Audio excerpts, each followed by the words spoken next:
Yes. I remember to unmute my mic. This is a big tune, by the way, that I'm going to turn off. Tell you what, I'll give you. What time is it? One. What do you want to say? What have I done to my tooth? Can you believe I chipped my tooth again? So I'm going to hit a tune. Right, I was going to say the fact that he would get to the end of what were you 30 seconds in, and I've tried to do 3 different things and not got to the end of them. Right. So first thing is, oh my God, I'm definitely not playing her tune on it. She's the fucking one who got me fingered. She's the one who got me my Super Noodle video band, Tyler. But I do like, maybe surely that builds more to the thing. And I seen the thing where it said that Tyler is it's a big tune though, push to start. I seen the thing where it said that Tyler's what's it called now? A plant. Yeah, plant, whatever.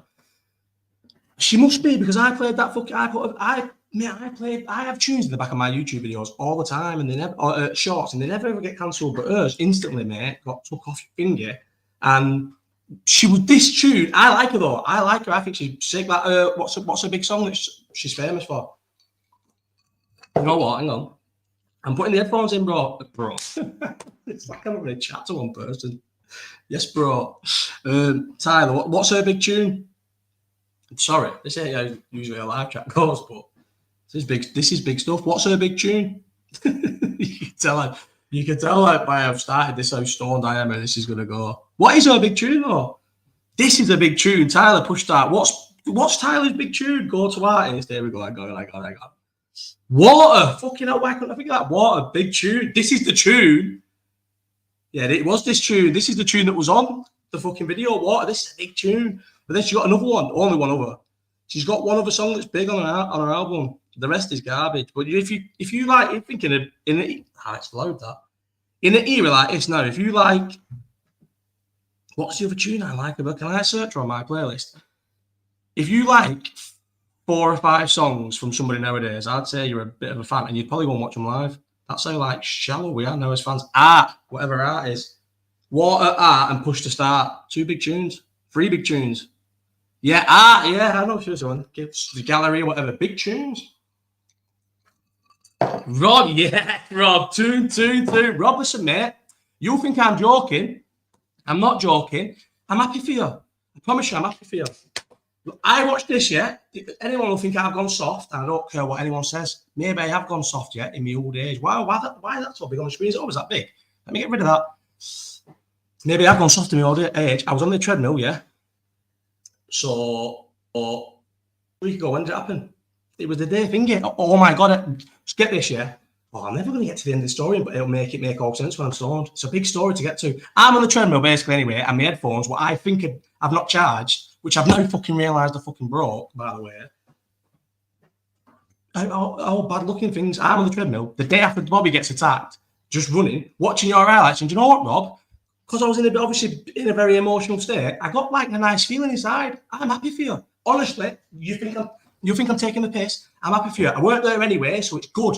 I am a fucking thingy. If I'm not there, I don't want it to be good for everyone else. I need to. If I'm not there, no one else can enjoy it. That's what I'm doing about the Wednesday. I did not reply. Kira, listen. Kira, right, I want to put you on blast here, Kira. You're one of my favourite friends ever and one of my favourite people in the world. But you are, I would say, top 5 my neediest friends. I can not message Kira for 2 days and she'll ask me why I'm not messaging within a day. You're needy, very needy friend, Kira. Reply to me then. You know how ad hoc I am? An idea comes in my head. Because I love you. Thanks, mate. Happily never watched. Rob, mate, listen, Rob, mate.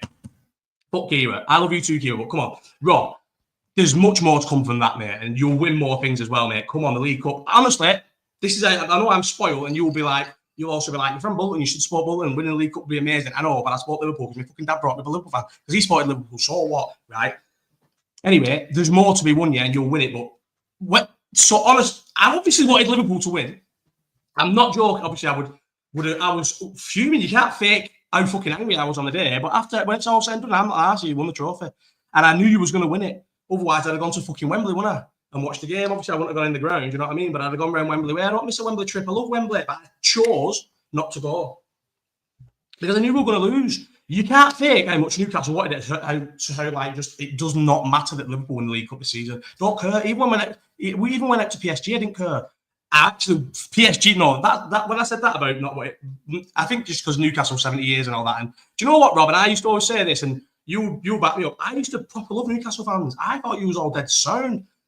Josh tells me that you're not. You were never sound, and it makes me. And your fans know, the people I interact with know, the new age Newcastle fans make me believe, yeah, you're not sound. But I feel like Newcastle fans from back in the day were sound. Before you got rich and like semi-good, I feel like Newcastle was sound. I used to love Newcastle. Every Newcastle and Sunderland game, no matter what, I stayed over and went out, went to the games and went out or whatever before the game every single year for years. Loads of me and my mates would go up and stay up, and just because Liverpool played Newcastle or Sunderland, I loved them both. They just sound it's just social media. All right, see, yeah, probably because social media wasn't as big then. Definitely wasn't, mate. Man, fucking hell, some of the Newcastle trips we did, social media definitely wasn't a massive big thing then. I was happy for you, mate. Genuinely happy for you, but I really do like Sunderland. I think I'm liking Sunderland so much now, and this is another reason. So maybe I am a bit biased. I'm starting to like Sunderland a lot more. I think that's probably why I'm hating you a little bit more. But yeah, I was all right. I was happy for you because I promise you, yeah. We've wanted to win the league forever. Liverpool fans have wanted to win the league forever, especially Liverpool fans like me. I know I've said it on here and I'm a broken record, but I'm stoned, so I just repeat myself all the time. It doesn't matter. If you grew up where I grew up, mate, you want to win the league. You don't give a fuck about winning. You did. I give a fuck about winning Europe. Do you know what? I lied to myself and everyone and put it everywhere. I faked that I only cared about Europe because I thought we would never win the league, so it was like easier to just do that all my childhood.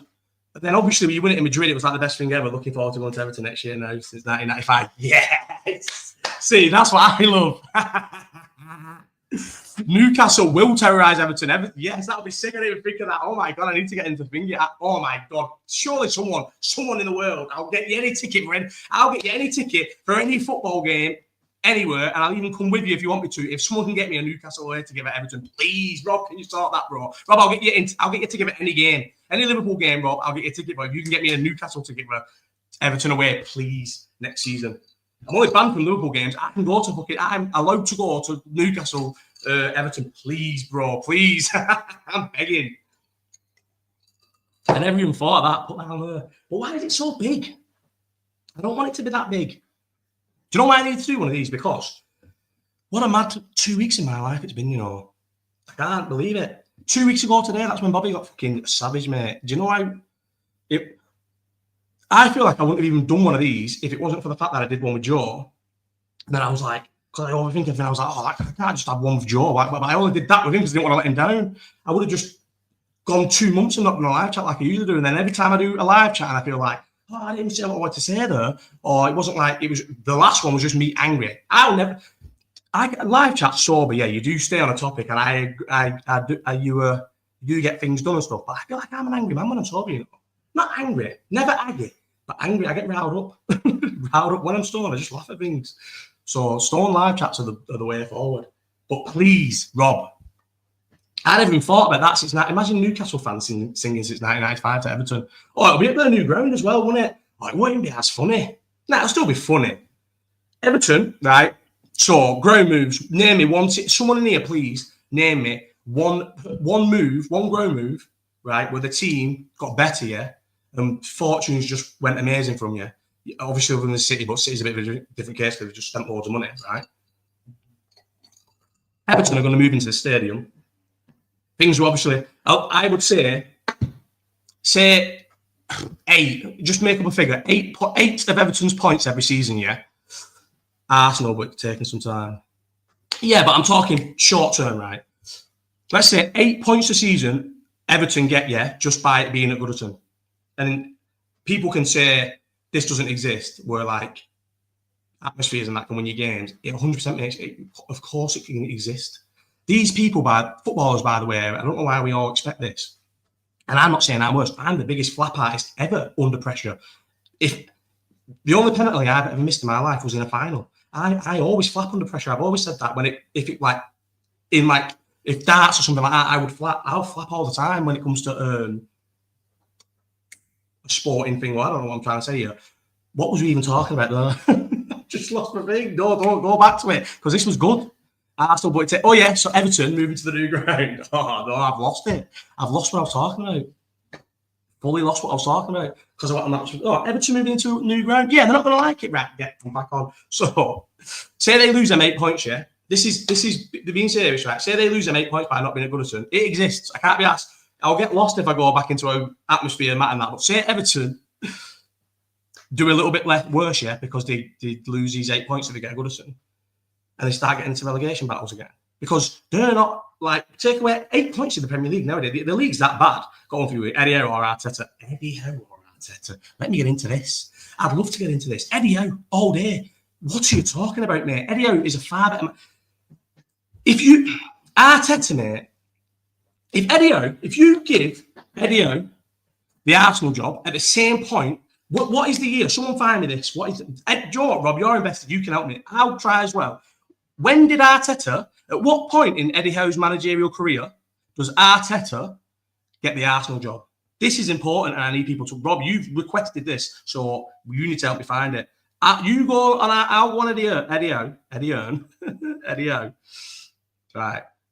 This is important, mate, because it's Eddie Howe, and it's like Eddie Howe with a bullet.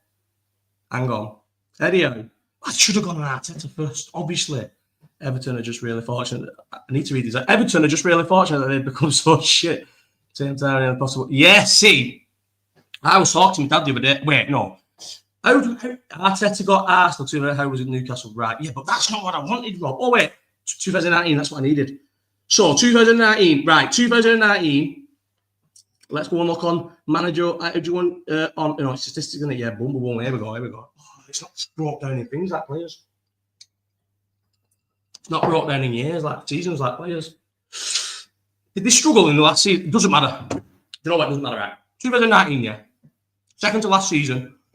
I'll just base it on that. Second to last season of Eddie Howe's time at Bournemouth. Bournemouth are a steady Premier League club. I think, if I remember correctly with Eddie Howe's, when it went wrong, it just went wrong and it went like fast. I don't think they weren't like shit for a couple of years with it. So let's say 2019, so you're talking midway through or whatever, because Arteta came in into the season for Emery, didn't it, and then won the cup with Emery's team, like doing an even more fucking job than what Slot's doing with Klopp. But this has kept him in. That probably kept him in the. To be fair, that kept him in the job. I don't know what happened, but I seen on the. What the fuck is that? Gary Neville said. I always feel like Gary Neville drops things where if you're listening, he's telling you, but he can't tell you. Do you know what I mean? Erling Haaland does it in MMA 100%. He's talking about this UFC card in Newark, and he keeps saying, I'm just hearing things about this UFC card in Newark, and he's dropping things. And I guarantee there's going to be a UFC card in Newark, and Kayla Harrison is going to fight, what's her name? Juliana Pena, yeah? That'll be either the headliner or I think it's going to be the headliner, but it might be the co-main event. No, it's going to be the headliner. I think the UFC is going to go big on Kayla Harrison, yeah? He's been hinting at that in his things.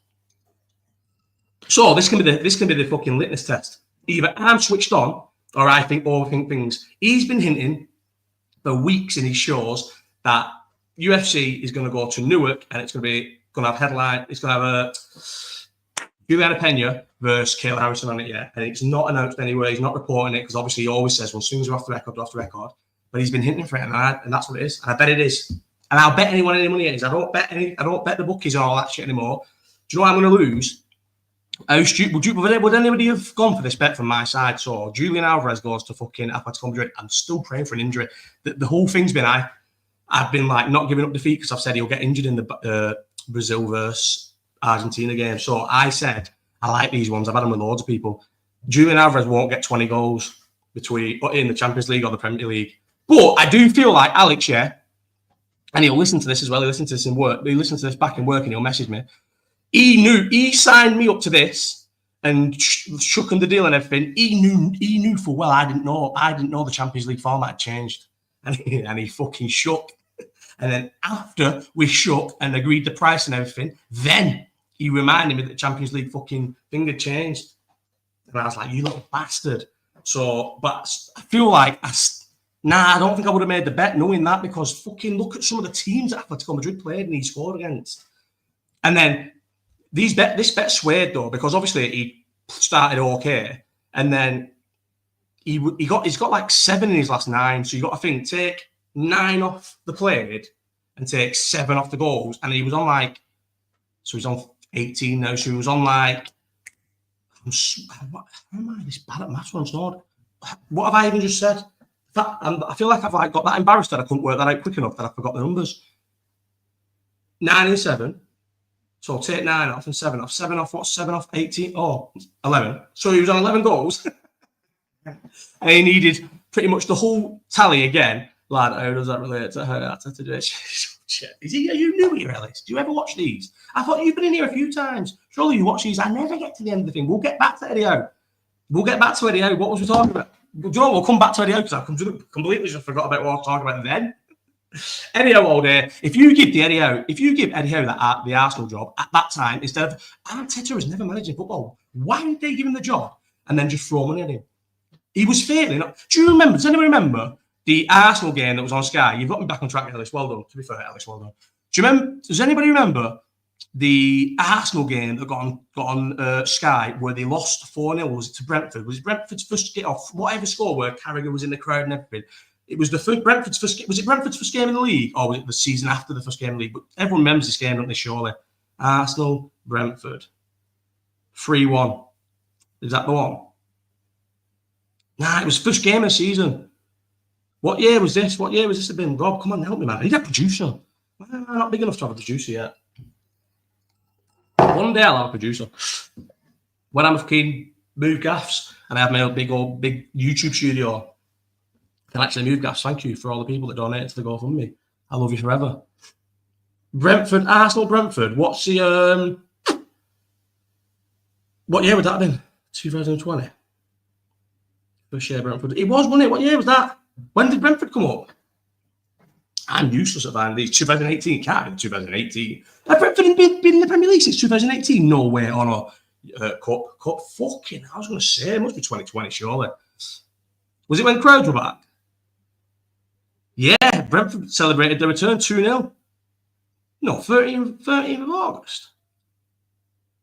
Fuck knows. Must be, yeah. Brentford celebrated their return to the top tier after a 75. Yeah, whatever. Opening the Premier League. Oh, yeah, because it was late, wasn't it? Because of COVID. Yeah, 2021. Now it was late because of COVID. I'm thinking, how did the season start in fucking August? Does the season always start in August, actually? The season always starts in August. Why was I even thinking that? I nearly went past this article and thought August doesn't sound right. The season always starts in August. Yeah, it was. They lost 2-0, remember? And it was Arteta out, and it was that. So that guy, what's he called? The one who moved to America, who was famous a little bit, and then moved to America. The fucking blood. Do you remember the guy? Your sick blood, the Arsenal guy. Him. He was like Arteta out, and people started agreeing, but he was always Arteta out. Rightly so. I used to think he was a lunatic, but I think he must. He was either doing troops. He was either doing a bit or he was onto him straight away. Either way, I apologized to him because I thought he was being just like blood and all that. And then after that game, Arsenal fans didn't want to admit it over the last couple of seasons, but I think they'll all come back. They're the most mad, fickle, lying Arsenal fans. They're so weird. You can never trust a fan base, right? And I am loyal to the soil, yeah. I would have. Klopp could have. Remember when we was having bad seasons with Klopp? I'd have had 10 of them before I'd have ever turned on him. And then when they sacked him and he'd have gone out sad, that's when you let him go. Do you know what I mean? I would never ever turn my back on Klopp ever. Arsenal fans turn their back on Wenger. It could never have got bad enough. It could never have ever got bad enough for what he brought them. Where a proper Arsenal fan would turn on that man. You'd just ride it till the wheels fell off. And just love him and love the team together under him. And some of them turned in. That's how you know you can't trust Arsenal fans yet. So, and they 100%, yes, Chris. Which one's Chris? Oh, I know Chris. Sorry. It's hard to, you can't see a profile picture down there. I'm very stoned. You took me off, Chris. We've run a good topic then. A good thing. What was I saying then? Not Chris, not yes, Chris, no. Ty's obviously a clown, but isn't something wrong with Ty though? You know what's annoying? I get called Ty by some of my mates. It's the biggest insult ever. I'm not Ty, mate. I don't wear no Liverpool gear. Sometimes I wear Liverpool gear. Probably act a bit like Ty, though. I think they mean because I'm I'm staunch Liverpool and like massively, but I'm so negative. I don't know how it can be the same thing, but it is. I defend Liverpool against anyone. We'll always say our players are better than most other people's players, but also hate most of our players and are very negative about our team. But yeah, you can't trust Arsenal fans. But anyway, that Brentford game, Arsenal fans wanted him out and they won't admit it. And in the last 2 seasons where they've been going head to head with that City, and it's been all dead exciting because they've been shit for years and they're thinking, yeah, this is good. But now they're waking up and thinking, hang on. Yeah, like 2 seasons ago, that was fucking good that was having a little track race with Man City, 2 years ago anyway. The one they blew was the worst. But anyway, then they ran them close to next year. But now they must be thinking, if City didn't win the league, we have to win the league. They've spent well more money than everyone else. Arteta has managed to blag their fans. I think surely some of them are turning. Arteta has managed to blag their fans into accepting that coming second, right, when you spend more money than everyone else in the league, bar the team that usually comes first, is not an achievement because they don't win any trophies either. And then now they're going to come second, finish second, and we're going to finish above them. And we're not even good. We're not even good either. The fact that Arsenal are that bad that they can't maintain it for 3 years to go, why did Klopp walk away from this team? Do you know what upsets me the most about Slot, is, and I will be vindicated on Slot, and some of you are seeing it now, he has just lost a final to Newcastle, who ain't won a fucking final for 70 odd years. Started Jota against Newcastle, After starting Jota in the second leg against PSG, he then started Jota against Newcastle. Why would you start Jota against Newcastle in that final? Please, someone tell me. It's only one human being. So tell me.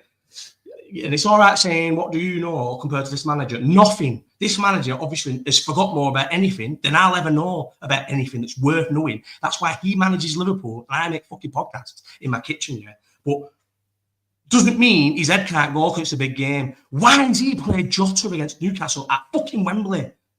Couldn't call the best striker in the world. Like, shut up, mate. Isak not. And listen, someone's going to buy Isak for 150 million and he's going to be terrible. And I hope it's not us. We don't want Isak. Thank God, this is the only time now, thank God, FSG are tight-fisted, bastard, rat, horrible cunts, because they'll never spend 150 million on Isak. And thank God, because I don't want him, mate. Trust me, genetically, he ain't going to be good. I can tell him right now, he will never be there's never going to be a world-class striker like him.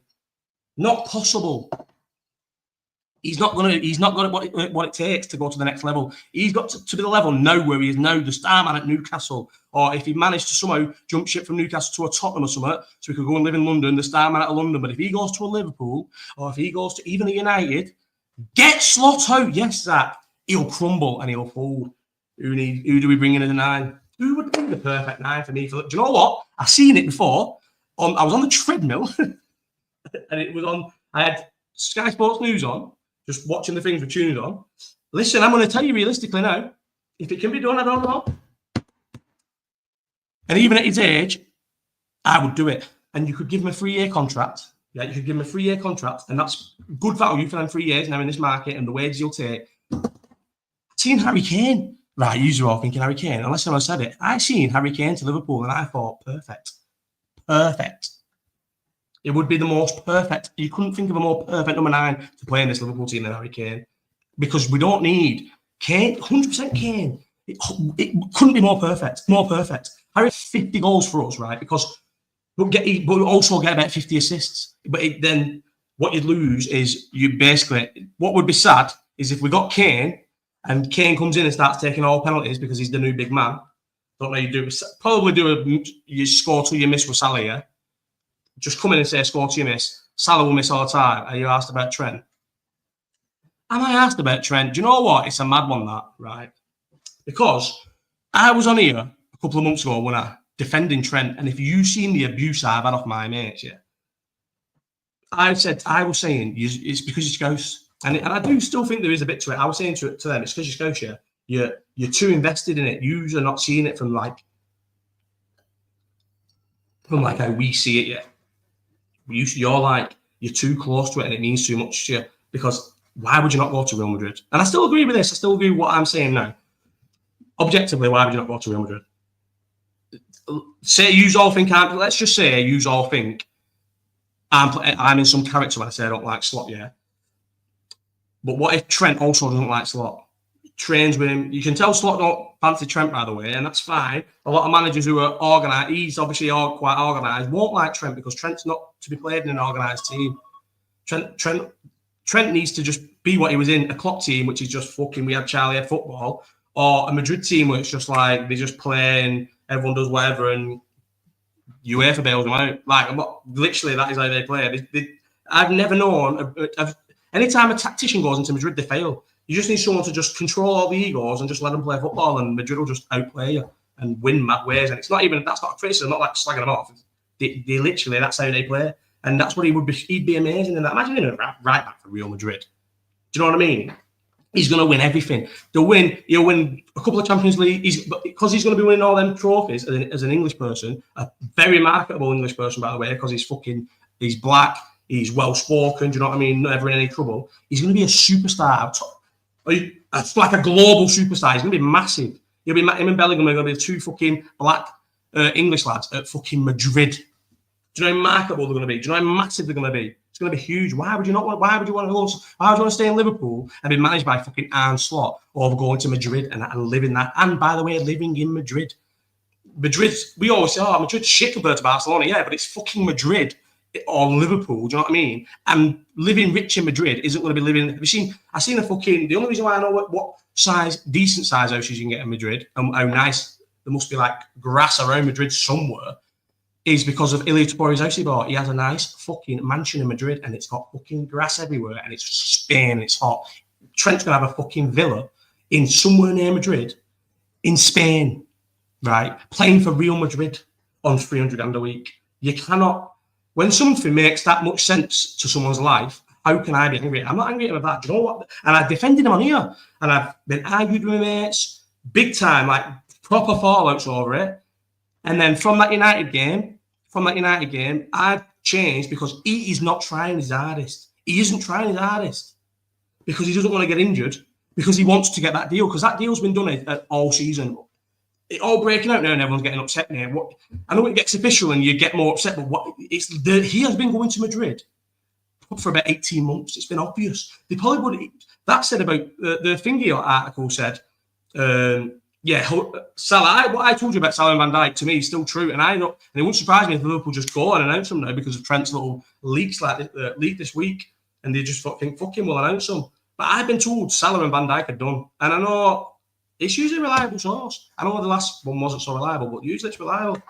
But no, I'm not mad at him for going, and I'll get over it after a year, and then I can start liking Madrid because now they've got Trent, and I like Madrid anyway. Really, I liked Madrid. I always liked Madrid until Kiev. I liked Madrid. I had a Madrid cap from when I went to Madrid when Benayoun scored, and I used to wear it all the time. But you didn't really see people wearing Madrid caps. I feel like people didn't really like Madrid, but I like Madrid. And then Kiev and just all our Champions League history we've had since Kiev has made me not like Madrid anymore. So now you put Trent in Madrid, takes me a year to get over it, and I think, oh my God, obviously. I would have done the same. I'd have ran my contract down. Of course, I would have ran my contract down and got a big, massive fat fee and gone and played for Madrid. And it's not like I said last time. It's not like Mike Owen going into Madrid and just being like this little talking English lad in Madrid. He's going into Madrid and his best mate's the boy in Madrid. I know you've got Mbappe and Vinny, but Bellingham is right up there with them as figures. He's not going to go in there and just be like he's shy in that. But people say he's shy in that, but he's not just going to be like bullied and just be like some muppet in the changing room. He's going to be right up there with the boys. He's going to love it, and he's going to live in Spain. So good on him, and he's going to win everything. And also in a team, an organised team like Slot wants to be. I think Conor Bradley's better for Liverpool anyway. But the only thing is, I will say, is Newcastle. Trent is perfect for a picture size of Wembley. He would have been perfect for the Newcastle game, you know, where he just puts things over. And he is Salah. You lose about 20% of Salah when Trent's not there, and that takes Salah from being 90 to a 9 to a 7. Do you know what I mean? Sometimes because Trent's not there, especially on a big pitch like Wembley. So even though earlier I was definitely thinking defending wise, I'd have Conor Bradley all day because how many times? Maybe though we'll move forward and just be like, it's a nice thing because he has cost us big time in big. He get away with it because he's the scout from the team and people don't. get on him as much. That goal in Paris was his fault, and it's fucking criminal. It's criminal how badly he lets fucking Vinny go, you know, criminal, right? And it's not even like Gary Neville 100% would have made. There was some change. I don't know anything about PR and all that. But I don't know if there was some sort of, because Carragher brings it up all the time. I don't know if there was like some sort of PR change, or I probably just because he met him, and we'd all be the same, yeah. Because once you meet someone, you're friends with them, and then you just be nice to them or be loyal to them because you're friends with them. Just naturally. Maybe it's since he did the because he did it. He's like that with Kane. Maybe since he did the stick to football interview, or the overlap interview he did with him. Gary Neville was his biggest critic. He used to criticise him all the time for defending, and he was right. And then he did that thing, you know, that like he doesn't criticise him ever. He just makes sense. He's maverick, and he is. I still change the best right back. If you've got a right back that gets you like 13, 14, 15 assists every season, doesn't matter how bad he defends. He gets it every season, and he gets goals as well. He's unbelievable, but he'll be better for Madrid. And I think Slot's not asked if he goes. But the other two, they need to be tied down. And how are they not tied down? How as a club has sat the size of Liverpool, I know what people are saying about their age, but so what?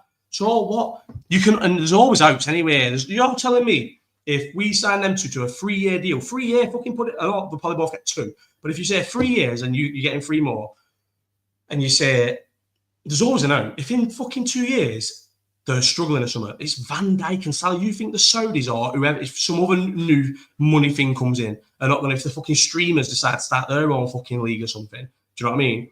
Then they're hot commodities in any walk of life in football. Salah and Van Dijk, you're going to find someone who will take them off your hands for nothing and pay the wages if the worst comes to the worst. So instead of losing them now, you'll lose them for free whenever you want to lose them for free. Do you know what I mean? You're never going to struggle to be able to give them away. So sign them down to contracts. But I think I've heard it's been done. It's done. But I can't believe we're 33 minutes in. And what have we just chatted about Eddie Howe and fucking Arteta? No, we've been on loads of things actually, haven't we? We spoke about loads of things. What have we spoke about? Do you know what we've not spoke about, mate? How fat I'm getting. I can't stop eating. But I do think, well, do you know what it was? I've been eating loads. I just eat all the time. All weekend, I just eat I get stoned and eat loads of food, yeah. The weekend's bad. But I was running all the time as well. And I knew I was teetering on the finger. I have been doing every week, no matter what. Minimum, I run 30k every week. But a lot of time more than 30k. And I swim. Can't say 3,000 meters every week because I don't. Because sometimes I'll just do 750. Sometimes I can do 500. So let's just say definitely minimum 1,500 meters a week. And I'm saying 2,000 is probably minimum because I'll very rarely ever do 5,000. Never. Let's say 2,000 meters, yeah, every week. And that's how the weight was staying off whilst I was eating all it, whilst I was having binges of the week. Although I am starting my big fucking crash thing on the 31st. From the 31st of March, everyone should jump on this, you know, I'm being serious. From the 31st of March, I'm going to jump on my 36-hour fast, yeah. And I guarantee it because I will. I can't guarantee what you will lose, but I will lose from the 31st of March in weight to the 1st of June. I'll lose 2 stone doing this diet, yeah. And all I'm going to do nothing. I'm going to change nothing that I'm doing right now. Same amount of gym, same amount of food on the weekends and whatever I'm doing. But 2 days a week, I will stop eating. And it's 2 days technically, but it's 36 hours each time. So 72 hours. So 3 days of the week, you're not eating. But it's only actually 2 awake days. So it's 2 days not eating. You can do whatever you want. And I'll lose 2 stone just by doing that. Trust me. And then what I'll do is I just make a little plan. I do a month, 4 weeks. 4 weeks at a time is the best way to do it. So you can plan on, see what you've got for 4 weeks and just stuff two fasts in each week. And then anytime you've got like an easy week, 4 third in. And it flies off you. I've been doing it every year for years and it flies right off you. Trent said about it a while ago, I reckon we should have cashed in. Nah, never cashed in. There's only if it was in, only if it, the situation with Trent yet is, I'll put it on the screen. The only situation what I would say with Trent is, right, when it gets to, it covers too much of the thing, yeah. When it gets to 2 years, yeah. So did that article that came out, the big article that just came out from, who was it? The first one that came out about Trent, was it David Ornstein? Did he write it?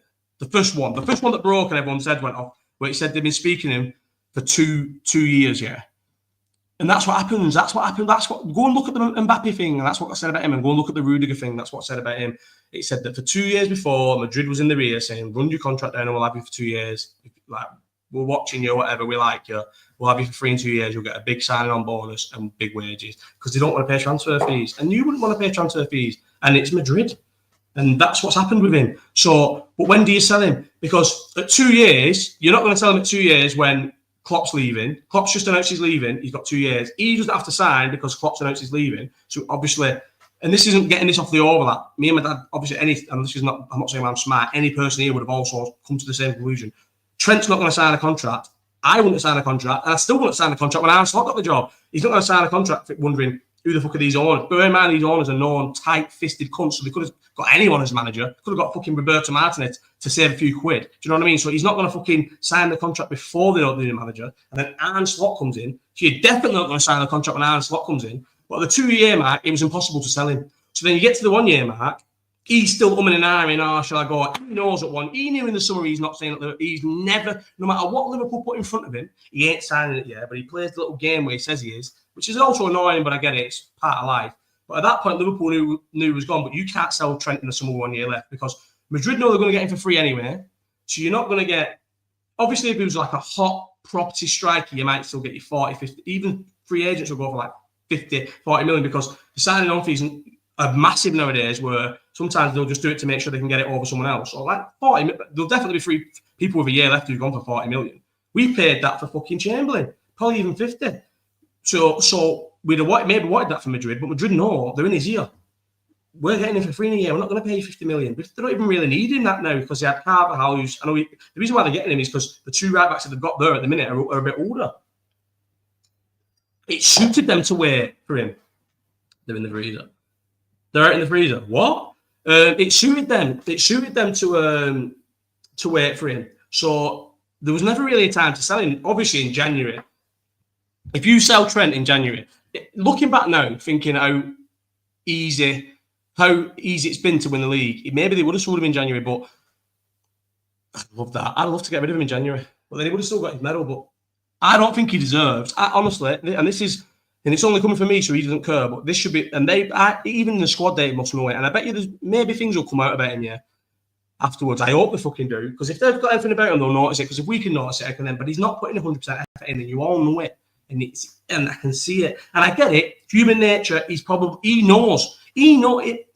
In this day, there's no way, it's impossible to tap a player up nowadays because tapping up was talking to the player. You don't have to talk to the player. They just talk to the representatives or someone who speaks on behalf of them. Do you know what I mean? So it's not tapping up. He'll know the exact pound every digit in that contract he's having to the pound, and he'll know the fucking length and the signing on fees getting and everything, and he'll be thinking about this fucking big massive gap in him Madrid is going to have, and he's thinking if I fucking go flying for a tackle or anything and I break my ankle, we've seen it, Victor Valdez, mate. I bet he had his gap in Monaco, but he was thinking, oh my god, think where I'm going to be living in Monaco, bro. God does his ACL for fucking Barcelona and boldly pull out the deal. Doesn't go and move to Monaco for mega money, does it?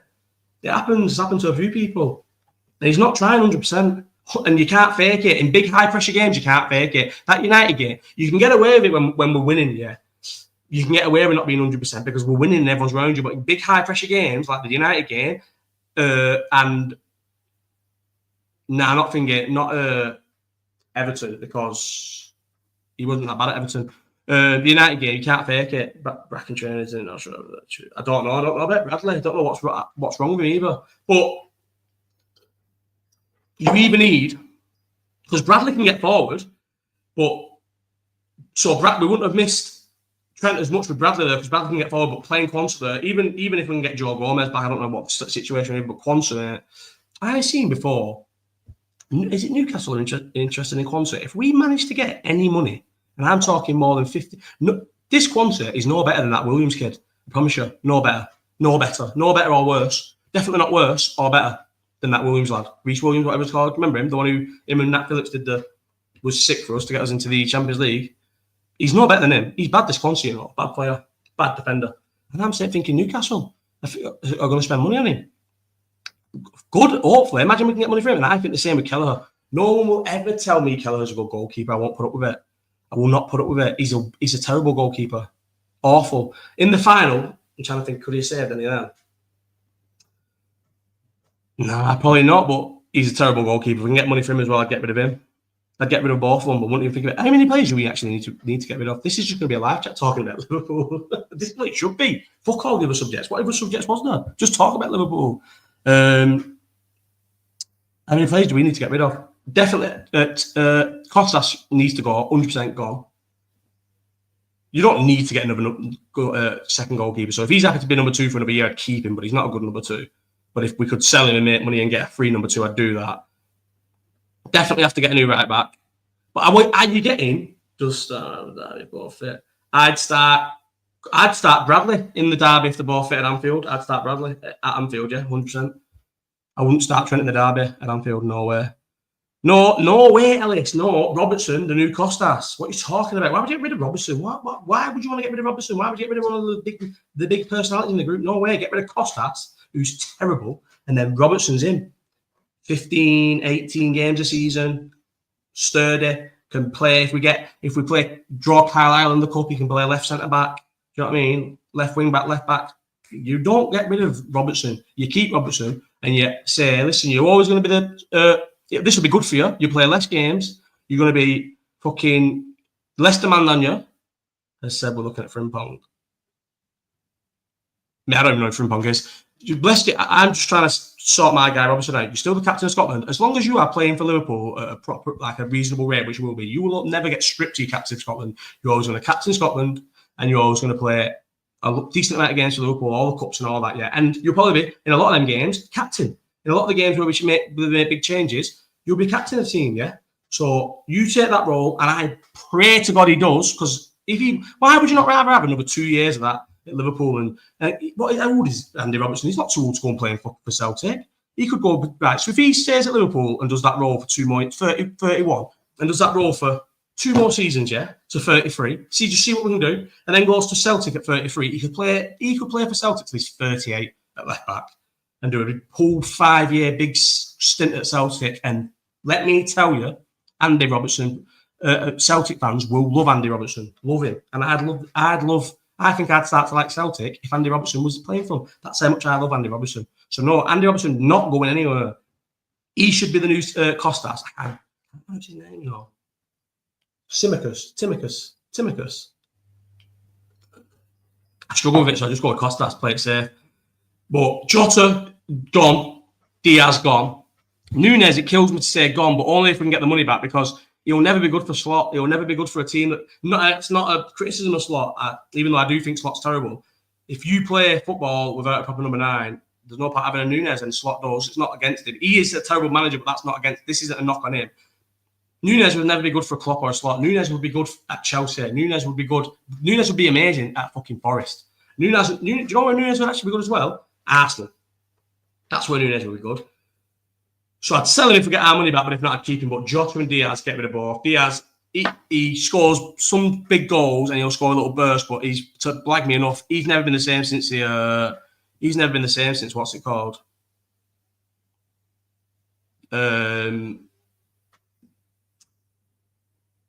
He's never been the same since that injury. He just hasn't been, ever. Never been the same. And then he came back, it's sad because the player we bought, sorry, I lost my train of thought then. The player we bought, I thought was like completely different to what he is. He was like, a bit of a maverick, but who also ran a lot. And don't for Julian Alvarez. No way. I don't not Julian Alvarez. But if we could get Núñez, wouldn't be good. Núñez would be good for them. A counter attack. Núñez would be good for Atletico Madrid. Oh my God, he'd score so many goals for Atletico Madrid. And Julian Alvarez would be perfect for us. I don't think he'd do it to City. Would he do it to City? Oh my God, that'd be amazing. We've just made what would be Julian Alvarez is just about the perfect number 9 for Liverpool. Do you know what's funny? The number 9s I slag off for Arsenal paying money from Núñez, Alvarez, and Jesus. That would be amazing number 9s for us. They're exactly what we need. We need a number 9. We need to go and get one of them number 9s. We need to go and get a number 9 that suits our system, not a proper number 9, a fake 9. That's what we need to buy this summer. And we need definitely defense. We need to get in the defense. We need a new right back. But what are we saying here? Are we saying we're getting a right back to replace that to play, or is Conor Bradley's playing and we're getting a right back to be second choice? Because you don't know. It's a big thing. I think Conor Bradley, he's earned it to play. Give him a season. Listen, we've all signed a deal here with the devil. We need to expect we're going to win the league here, and it's going to be rough for a good. This is just Klopp's team managing together enough after Klopp's left in a season where everyone's been bad to win the league. In a really bad year, we're going to win the league because Klopp left it in a way that the league could be won. Yeah, it is going to go downhill next season. Everyone keeps going, now, judging when he gets a few of his own players. When he starts dismantling this team, and it needs to be dismantled, so I'm not. Again, that's not a criticism as such, because the team is that, like, the defence needs, like, we obviously need a new left back. We obviously going to have to need a new right back because things are going to leave. Do you know what I mean? These things need to happen. But once he starts getting his own little stamp on the team and breaks up this team, it will go to shit. But it probably would have gone to shit anyway. And FSG are not going to spend like everyone else spends, and we're going to be fucked. But we're going to win the league.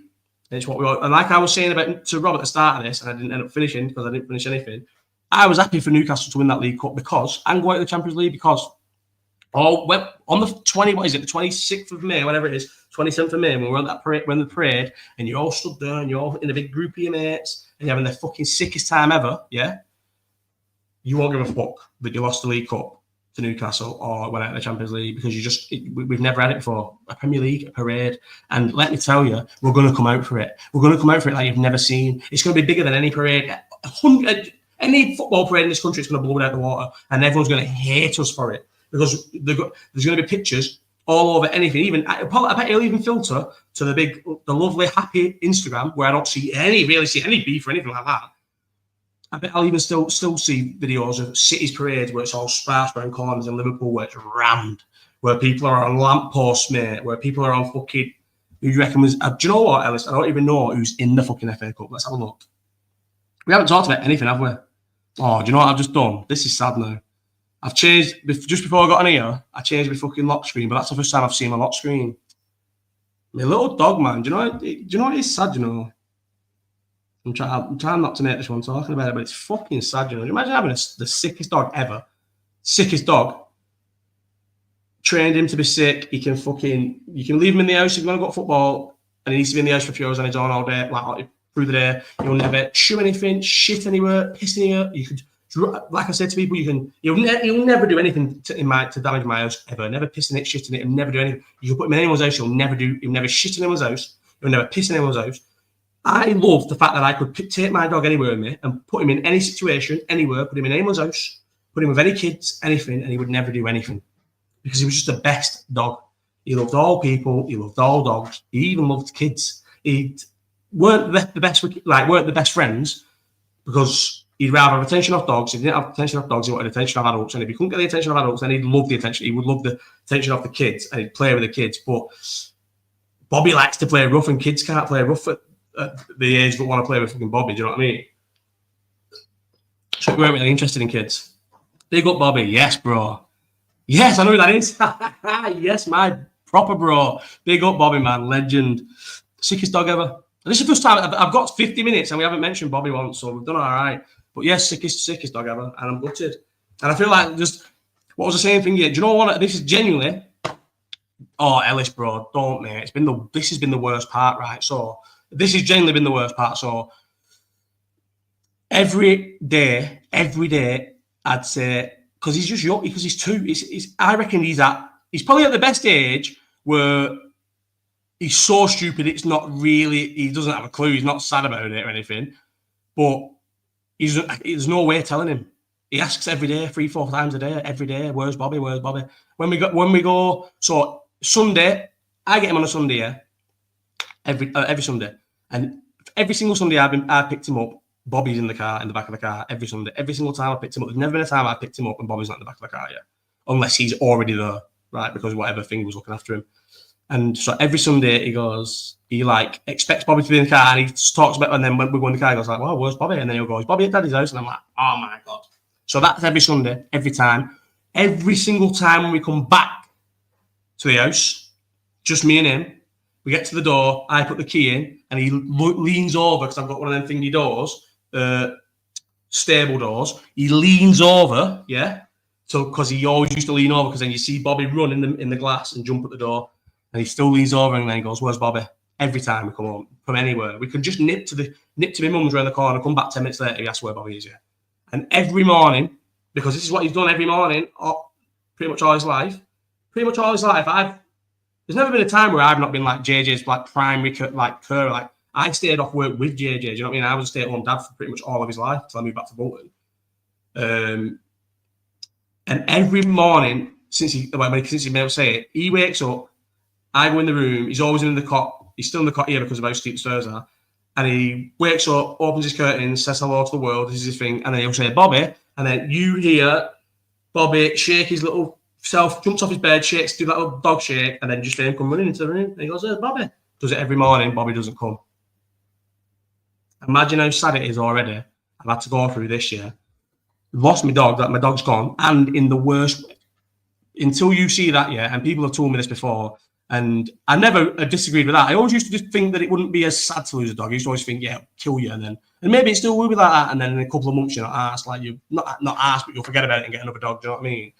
But I doubt that. But that watching a fucking dog rip your dog to shreds, and there's literally nothing you can do about it. There's nothing you're doing is doing anything about it. Is this one of the saddest ways to let your dog go? It's gone, and then my dog's dead. Never. We went 50 minutes just talking about Eddie Howe and football, and then we're in Bobby for 3 minutes, and it's getting all sad. But it is sad, honestly. It's sad, proper sad. Very sad. The Thingy is. Do you know what? I need to speak to Thingy, my friend Mason, about this actually. Certain things I need to not overshare and speak on here about some things. But what was you thinking? Get off Bobby. Let's get off the topic of Bobby. But look, that is a nice picture. That's just because I opened the picture. Why was I opening my phone? I was opening my phone to check something, and that's when I seen the picture. What was I searching then? What was someone telling me to search? It's definitely someone said it. What did someone? Why was I going on my phone to look at something? I can't remember. But I was going on my phone to look at something, and it was going to get us on Thingy, but I can't remember.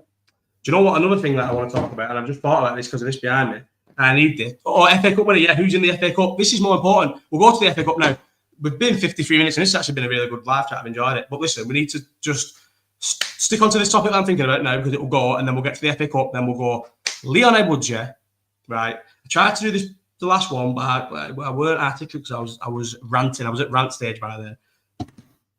Does anybody remember the Liverpool fan and the Everton fan who two on one attacked me all through the night? Yeah. When I was on holiday, and they were definitely on it because I was partying on holiday, and it was all through the night. I'm talking till like 7, 8 in the morning, to the point where one of them blocked me. But the Liverpool fan who I was arguing with, Collison, I used to see him at the wall. Well, didn't see him at the wall, but he'd be at the wall and I'd be over there at the wall. And then we had a massive argument because I called Leon Edwards. I said he's got some quit in him. And they didn't like it. Said, no way. And he has. Who watched that? So who was watching the Usman fight all the way through, rounds 1 to 5, and actually watching it, and gets to just before the head kick and can look at himself in the eyes and say with a straight face, Leon Edwards was not quitting in that fight. He was quitting. His coach even said he was quitting. And I had to shout at him for quitting, yeah, for giving up on himself, right? Head kicks him, obviously beats him in the rematch. We all realise fucking you fall off fast in UFC. You lose your title, you very rarely get it back. It's just a young man's game. It's next man up and you don't really get it back. And Usman knees were to bits and he beat him in the rematch, yeah? Just did. And then he got Colby Covington. That win looks horrendous now, by the way, because he ends up and gets stopped by Buckley, and he is literally old and gun shy. And then he gets dominated by Bilal. But I agreed with the 5 in the morning thing. And people say, "Oh, Bilal fought at 5 in the morning," but he's American, obviously, so he's used to fighting at 5 in the morning. C. Dillon never, bro. I'll never be back on Twitter again, ever. And it's times like this where I think even more so I'll never be back on it because it's just a hateful place, Twitter. Life is better off Twitter. I promise you. My mate who. Again, I seen a thing on Twitter about saying that Morgan kid loves me, doesn't he? He's obsessed with me. People send me his things all the time. Tweets maybe like 50 times a week. I know people think him, but it cringes me that I even have to say his name round the bend on here. But round the bend, yeah. Someone said as a lick ass of him. Do people not realise we've been mates for years? Before there was a point on Twitter where it was 100% more beneficial for him to be mates with me than it was for me. He was finished. Does anyone never remember the time when he told someone to kill himself, and it was the biggest blow up ever? Do you know he personally told him to do that as well? I'm friends with him now. I'm big friends with him. She's really nice, and we do like in talks and stuff. and they had a big beef, and he was finished. He was done. Toast. His account was toast. Everybody hated him. See you later, Chris. It's been a pleasure, mate. Pleasure to have you. He was toast, right? And then he went to a beefer and realised you could do Twitter lives. And I was the star of the show on these Twitter lives, mate. All of them. Getting fucking terrorised, getting fucking assaulted by brasses because Eve was fucking terrorising him on camera. So because he runs off, I'm none the wiser, can run in the corner, dead happy, get fucking assaulted by him. I remember the size of my fucking face because she hit me in the face with one of them big fucking bottles that you have in like water coolers at a fucking thing, at a fucking, what's it called? Oh, because I didn't know he was terrorising him. I wasn't even there. I just arrived on my ped and they just knew I was his mate. It was awful. And at that time, it was beneficial for him to be mates with me. We're friends. We've been friends for years. There's no cast with us. We're mates. But anyway, all the time, mate, he sends me things about what people are saying about me on Twitter, what people are saying about him on Twitter, and gets like, and will ask me about who's this on Twitter, and I think, mate, you was well better when you was off it. Get off it. It's the worst app in the world. It's full of proper losers, yeah, who are jealous of people who are not like as losery as them. Let me tell you, but losery. In the grand scheme of things, losery, we're living all right. We're not fucking living the best, better than anyone else. But do you know what I mean? We're not losery like them. You can't take it, you hate it. And Twitter was good. 5, 6, 7, 8, maybe not longer than that. When was Twitter its best? I've missed you, bro. Yes, Barry bullshit. When was Twitter? When would you say Twitter was its best?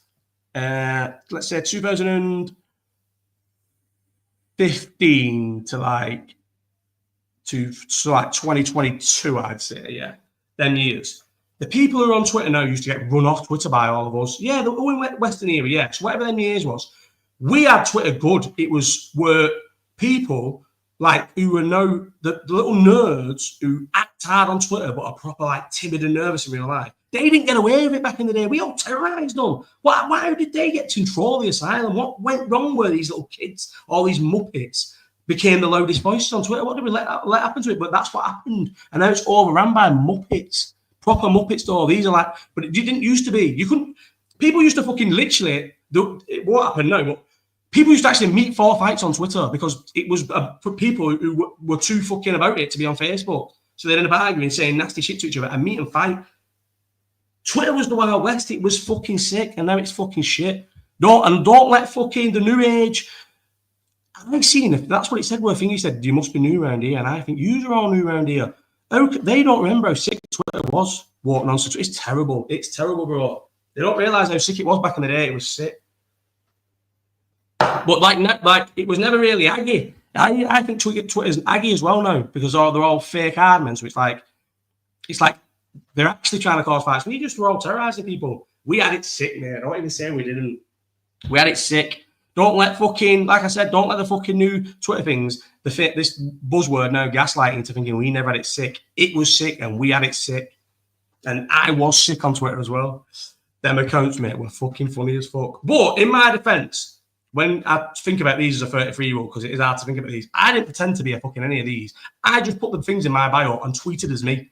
I never once would do advertising posts pretending to be from Adidas or would say, oh, I've got a judo meet this weekend. I literally just put something in my bio and terrorise people as me. There weren't many people who was fucking terrorising people as much as I was terrorising people with one of the most fucking ugly, recognisable faces ever. Out in front, mate. Most people were doing the terrorising from fucking, yes, NP. Most people were doing the terrorising from fucking faces and accounts. I was doing terrorising from this face. I'm going everywhere. Going to all the Liverpool games home and away with the most fucking big, stupid glasses and big brown face. Very bullshit. I'll never be back on Twitter, bro. Too big for Twitter now. Too big. I'm too happy for Twitter now. I'm too fucking big, actually. Well, actually, I reckon from the 31st, I'm praying like, oh. But do you know what's funniest about my thing starts? Yes, they were good times, bro. They were good times. We had good times. We used to get write-ups in the paper and that and all that. Now, none of them, nothing, no one cares about what they get up to now. It's a bit sad, actually. But it was good. But I feel like you'll never get that back now because it's, even Twitter's a bit more mainstream now. Do you remember back in the day where people were like, oh, I don't even, you'd speak to like the more Facebooky person, they go, I don't even know how to work that Twitter. But now you don't really hear that. Most people have it. The women's parking. The women's parking was the funniest. Jim Bob was on the picture as well, getting fucking terrorised for no reason. My mate Jim Bob, just because he was on the picture. People calling him short, but it was funny because he is short. In my replies, loads of people was like, and who's that short person next to the car? Jim Bob's probably 5, maybe 5'5" or something. Short, but like a sick guy, but short. And people were terrorising him in the comments. I was like, oh, he's getting friendly fired. Owen Weston was a sick guy as well. I was sure I saw that the other day, Daily Mail. Mate, the funniest thing about that, bro, was they talked about it on Loose Women. I was sat with my dad watching Loose Women talk about it and putting my thing on the screen, my profile on the screen and my tweet on the screen and stuff, and all talking about it. And there was some old woman on it. One of the Loose women. Oh, was she in the thing? Nah, she was one of the Loose women. She was saying, I can't park. I can't park, she was saying. She was saying when she goes to the gym and stuff, she drives right to the back of the car park where it's dead and stuff. And I notice older women doing that. It's true, bro. It is true. We all know it as well. And you either say old or girl. Sometimes, right, it's easier with the cars nowadays, but sometimes, yeah, you're driving and a driver will make a mistake or will be doing something, will be engaging in some activity, and you know full well it's either a girl or they're old. You know it. And then you finally get round them, and you whatever the madness has done to cause you stress, you come to where you can see them, and it's a fucking girl, or it's fucking old, or they're old. They do it all. They're terrible drivers. They are terrible drivers. Do you know what? Right, we've been going for an hour. We haven't spoke about. I think we spoke about everything. I always write a few things just in case, like I can't speak, but then never get to any of them. So I've got. Do you know what? One of my things that's been up. So if I don't speak about them, they just get carried on. So for 4 live chats, that Simon guy ripped half the box Twitter off. Simon guy. Nah, who's Simon? I remember a few big grafters though on Twitter, mate. Does anybody remember match tickets, no types? Oh my god, he got off with loads in. I seen him as well. I still maintain this, and he'll say it.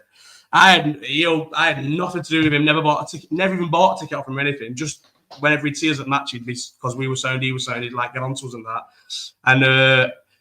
And he was always sound, but he never owed me nothing. To be fair, but even then he sorted him out. One of our mates, he promised he'd get him Barcelona, Liverpool friendly tickets. So that's when it all started going a bit wobbly, didn't it? The Liverpool Barcelona friendly.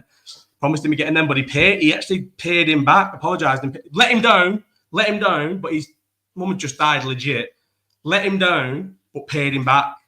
And then he obviously did the big scam and go. And I seen him on the Lancs in a fucking brand new Jag. I don't even go, fuck, I did. And he fucking looked at me, and I looked at him, and we just both like nodded at each other, and he just drove off, and I drove off. Sound guy, he was sound. He just, don't know, you never know what someone's going to win in life, but that was a bad one, that. And poor Ben, our mate Ben, I had nothing to do with it, I promise you. Even Ben ended up losing like tickets and everything. And Ben got hammered as if he was like part of it all. Ripped Brian King off. See, Brian King, what happened to him? Whatever happened to Brian King? Brian King was a sound man. Sam, I don't remember that though. Steve Dunn. Steve Dunn was sick because remember that John N was like his arch nemesis, and John N worked at the hospital, didn't he? He used to like. Steve Dunn said that time he sniffed so much Charlie, but live on Twitter, had a heart attack, didn't he? And gone to hospital, and then that John N was like, "You've not gone to hospital, I've checked." It was great. Right, so we've been on too long. I'm going off. But it's been an hour and 5 minutes. But this has been a good live chat. We had a little emotional 3-minute bit of Bobby, maybe 5 minutes ended up being. I managed to keep it out. It was mostly Liverpool and Arteta out. See you later, everyone. Who is it now?